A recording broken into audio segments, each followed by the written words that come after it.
അൽഹംദുലില്ലാ. അസ്സലാമു അലൈക്കും വറഹ്മത്തുള്ളാഹി വബറകാതുഹു. അള്ളാഹു നമുക്ക് നൽകിയ ചെവിയെക്കുറിച്ചുള്ള കുറച്ച് കാര്യങ്ങളാണ് ഇന്നത്തെ വീഡിയോയിൽ കൂടി ഞാൻ പറയുന്നത്. അള്ളാഹു നമുക്ക് കേൾവിയും കാഴ്ചയും ഉണ്ടാക്കി തന്നു. ചെവിയുടെ സങ്കീർണതയും സൂക്ഷ്മതയും അത്ഭുതങ്ങളും ഗ്രഹിച്ചാൽ ഈ പ്രകൃതിക്ക് ബുദ്ധിശക്തിയും വിവേകവും ദീർഘദൃഷ്ടിയും മുൻകരുതലും മുൻ തീരുമാനവും വിവേചന ശക്തിയും ഭാവിയെക്കുറിച്ചുള്ള അദൃശ്യജ്ഞാനവും ഉണ്ടെന്ന് സമ്മതിക്കേണ്ടി വരും. അവൻ നിങ്ങൾക്ക് കേൾവിശക്തി ഉണ്ടാക്കിത്തന്നു എന്ന് വിശുദ്ധ ഖുർആനിൽ ധാരാളം സൂക്തങ്ങളിൽ പറയുന്നു. ഈ അവനെ അള്ളാഹു അല്ലെങ്കിൽ ദൈവം എന്ന് വിശേഷിപ്പിക്കുവാൻ നിരീശ്വരവാദിയുടെ അഹങ്കാരം സമ്മതിക്കുകയില്ലെങ്കിൽ മുകളിൽ നാം വിവരിച്ച സ്വഭാവമുള്ള പ്രകൃതി എന്ന് പറയേണ്ടി വരും. തലയുടെ ഇരുവശങ്ങളിലുമായി പുറത്തേക്ക് തള്ളി നിൽക്കുന്ന രീതിയിൽ ഇരു ചെവികൾ സ്ഥിതി ചെയ്യുന്നു. ശബ്ദവീചികളെ തടഞ്ഞു നിർത്തി ഉള്ളിലേക്ക് അയക്കുകയാണ് ഇതിൻ്റെ ധർമ്മം. ചെവിയുടെ ഉള്ളിലുള്ള രോമജാലവും ചെവിക്കായവും കൂടി ചെവിയിൽ പ്രവേശിക്കുന്ന പൊടിപടലങ്ങളെയും ജീവികളെയും തടഞ്ഞു നിർത്തുന്നു. ശബ്ദം ബാഹ്യകർണത്തിലൂടെ പ്രവേശിച്ച് ഡിംബാനം എന്ന പേരിൽ അറിയപ്പെടുന്ന നേരിയ ചർമ്മത്തിന്മേൽ പതിക്കുന്നു. ഓരോന്നിൻ്റെയും ശബ്ദം പ്രത്യേകം ചലനമാണ് ഈ ചർമ്മത്തിന്മേൽ ഉണ്ടാക്കുന്നത്. അതായത് കാക്കയുടെ ശബ്ദവും തത്തയുടെ ശബ്ദവും മാതാവിൻ്റെ ശബ്ദവും ഭാര്യയുടെ ശബ്ദവും ഭാര്യയുടെ സഹോദരിമാരുടെ ശബ്ദവും ബസ്സിൻ്റെ ശബ്ദവും ഓട്ടോറിക്ഷയുടെ ശബ്ദവും വിമാനത്തിൻ്റെ ശബ്ദവും തവളയുടെ ശബ്ദവും പ്രത്യേകം ചലനം ഈ ചർമ്മത്തിന്മേൽ ഉണ്ടാക്കുന്നു. ഈ ചർമ്മത്തിൻ്റെ പിന്നിൽ ഒരു തരം ദ്രാവകം സ്ഥിതി ചെയ്യുന്നു. ഈ ദ്രാവകത്തിനും ഓരോ വസ്തുവിൻ്റെയും ജീവികളുടെയും ശബ്ദം പ്രത്യേകം ചലനങ്ങൾ സൃഷ്ടിക്കുന്നു. ഈ ദ്രാവകത്തിൽ ധാരാളം ശ്രവണ നാഡികൾ ഉണ്ട്. ഇവയിലൂടെ ഒരുതരം വൈദ്യുത സ്പന്ദനം തലച്ചോറിലേക്ക് എത്തുമ്പോൾ നാം ശബ്ദം തിരിച്ചറിയുന്നു. നാവും സംസാരവും വിശുദ്ധ ഖുർആൻ പറയുന്നു, നാം അവന് ഒരു നാവും രണ്ട് ചുണ്ടുകളും ഉണ്ടാക്കിയില്ലയോ? അവൻ്റെ ദൃഷ്ടാന്തങ്ങളിൽ പെട്ടതാണ് ആകാശങ്ങളുടെയും ഭൂമിയുടെയും സൃഷ്ടിപ്പ്, നിങ്ങളുടെ ഭാഷകളിലുള്ള വ്യത്യാസങ്ങളും. അവൻ മനുഷ്യനെ സൃഷ്ടിച്ചു, അവനെ അവൻ സംസാരിക്കാൻ പഠിപ്പിച്ചു. എല്ലാ വസ്തുവിനെയും അവൻ സംസാരിപ്പിച്ചു. മനുഷ്യർക്ക് സംസാരിക്കുവാൻ സാധിക്കുന്ന സംവിധാനങ്ങളാണ് നാം നാവിൽ കാണുന്നത്. കണ്ണിലും ചെവിയിലും ഈ സംവിധാനങ്ങൾ കാണുവാൻ സാധ്യമല്ല. പ്രകൃതിയാണ് ഇതിൻ്റെ പിന്നിൽ പ്രവർത്തിച്ചതെന്ന് പറയുന്ന പക്ഷം പ്രകൃതിക്ക് വിവേചന ശക്തിയും ദീർഘദൃഷ്ടിയും മുൻ തീരുമാനവും മുൻകരുതലും ഉണ്ടെന്ന് പറയേണ്ടി വരും. ഈ സംവിധാനം ഇല്ലെങ്കിലും സംസാരിക്കുമെങ്കിൽ എന്തുകൊണ്ട് മനുഷ്യൻ്റെ കൈകളും കാലുകളും കണ്ണുകളും ചെവികളും സംസാരിക്കുന്നില്ല? സംസാരിക്കുവാൻ നാവിൽ സൃഷ്ടിക്കപ്പെട്ട സംവിധാനം ഇല്ലെങ്കിലും പ്രകൃതിയുമായി പൊരുത്തപ്പെട്ടു പോകുമെങ്കിൽ സംസാരിക്കുവാൻ സാധിക്കുന്ന മനുഷ്യൻ ചെയ്യുന്ന ധർമ്മങ്ങൾ എന്തുകൊണ്ട് സംസാരിക്കാൻ സാധിക്കാത്ത മനുഷ്യൻ നിർവഹിക്കുന്നില്ല? കാഴ്ചയുള്ള മനുഷ്യൻ നിർവഹിക്കുന്ന ധർമ്മം കാഴ്ചയില്ലാത്ത മനുഷ്യർ എന്തുകൊണ്ട് നിർവഹിക്കുന്നില്ല? തലച്ചോറുള്ള മനുഷ്യൻ നിർണയിക്കുന്ന ധർമ്മം എന്തുകൊണ്ട് ഭ്രാന്തന്മാർ നിർവഹിക്കുന്നില്ല?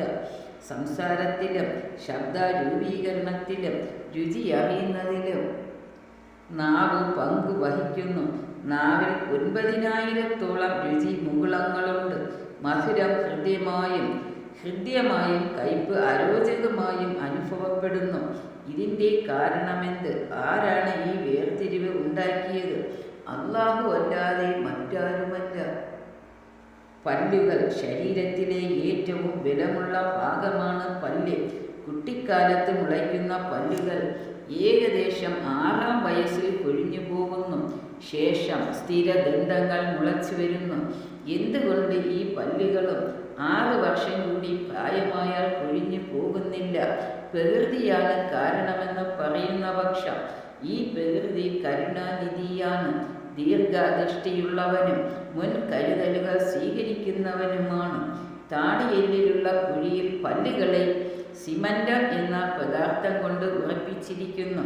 പല്ലുകൾ ഇളകുന്നതായാൽ ഉണ്ടാകുന്ന ഉപദ്രവത്തെ ഇല്ലാതാക്കുവാൻ വേണ്ടി ആകസ്മികമാണ് ഇതിൻ്റെ കാരണമെങ്കിൽ ആകസ്മികം കരുണാനിധിയാണ്, മുൻകരുതലുകൾ ഉള്ളവനാണ്.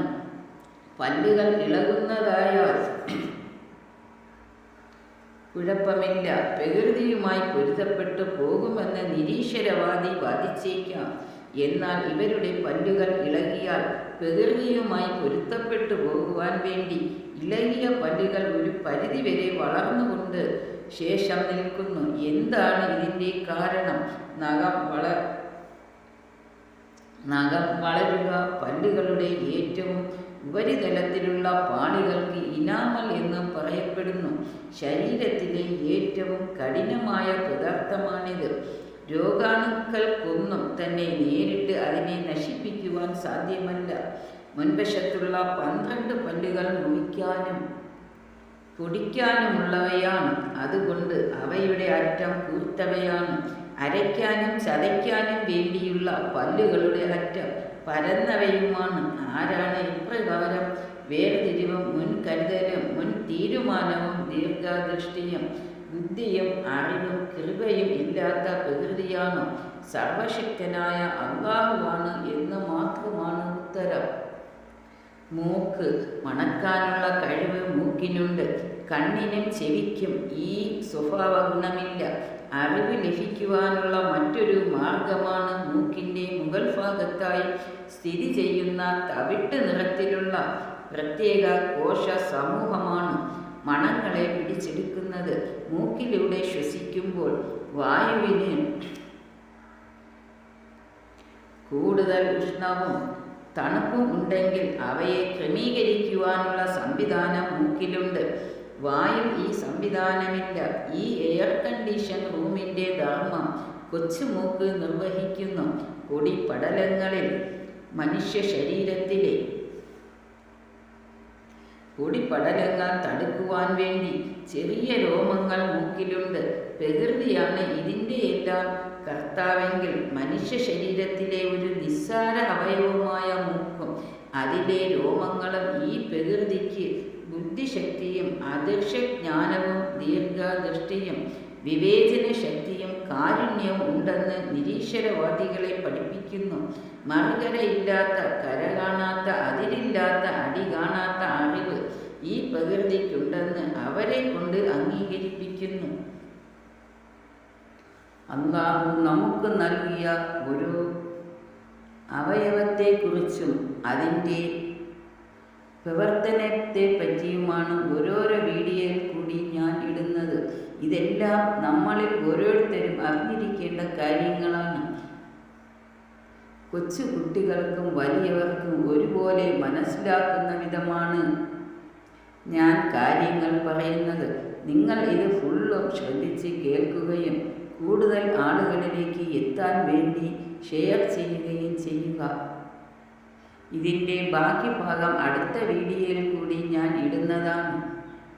അതുവഴി അള്ളാഹു നമുക്ക് നൽകിയ അനുഗ്രഹങ്ങളെക്കുറിച്ചും അള്ളാഹുവിൻ്റെ കഴിവുകളെക്കുറിച്ചുമാണ് ഞാൻ നിങ്ങളോട് പറയുന്നത്. നിങ്ങളിതെല്ലാം ശ്രദ്ധിച്ച് കേൾക്കുക. കൂടുതൽ അറിവുകൾ കിട്ടുന്നതിന് വേണ്ടി എൻ്റെ ചാനൽ സബ്സ്ക്രൈബ് ചെയ്ത് സപ്പോർട്ട് ചെയ്യുക. അസ്സലാമു അലൈക്കും വറഹ്മത്തുള്ളാഹി വബറകാതുഹു.